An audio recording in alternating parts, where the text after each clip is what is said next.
Tower Defense Simulator has a wide variety of towers in the game, such as event towers, which I will be ranking them on how good and bad they are. So starting off the list as the worst event tower is the Slasher. Formerly known as the Shredder, the Slasher has fallen from grace.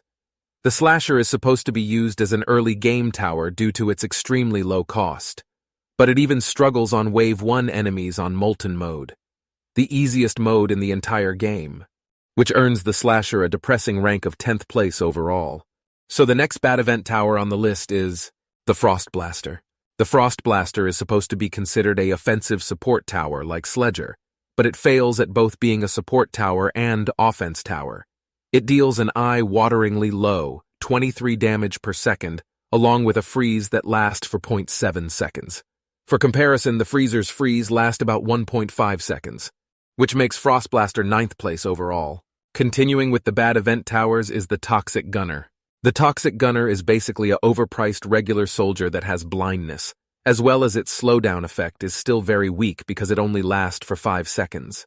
Placing Toxic Gunner as 8th place overall. Toxic Gunner marks the end of the bad event towers, so now we move on to the mid-event towers, which starts off with Commando.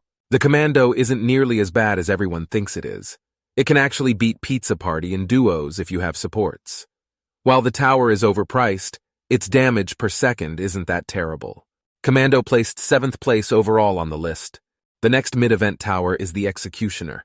It is extremely hit or miss. It could either be extremely good and hit every enemy or hit nothing at all.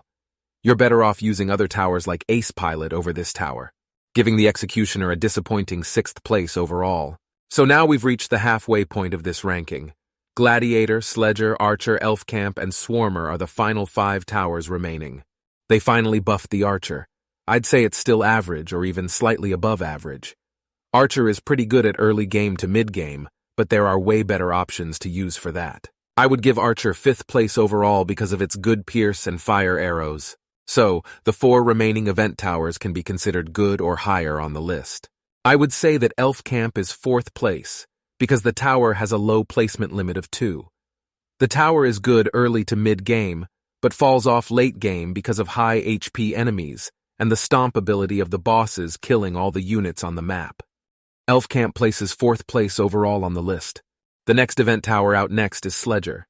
Sledger has a really good freeze and is decently cheap. You can get a lot of value out of Sledger by using to slow down mini-bosses like the Shotgunner plush or the tank. So with that, we have the 2 best event towers remaining, Swarmer and Gladiator. Gladiator is a really good speedrunning tower that can do good damage in every stage of the game from early to mid to even late game. Swarmer is also an amazing DPS tower, as its ability stacking wasn't properly patched by the developers. Swarmer's DPS can rival Golden Minigunner if you stack the Beehive ability grenades. So, the runner-up for the best event tower is Swarmer. While the Swarmer is very good, you have to micro the ability for it to be good, which is kinda difficult if you also have to chain Call of Arms or medic abilities. So that is why I would put Swarmer in 2nd place overall. The Gladiator is the best event tower.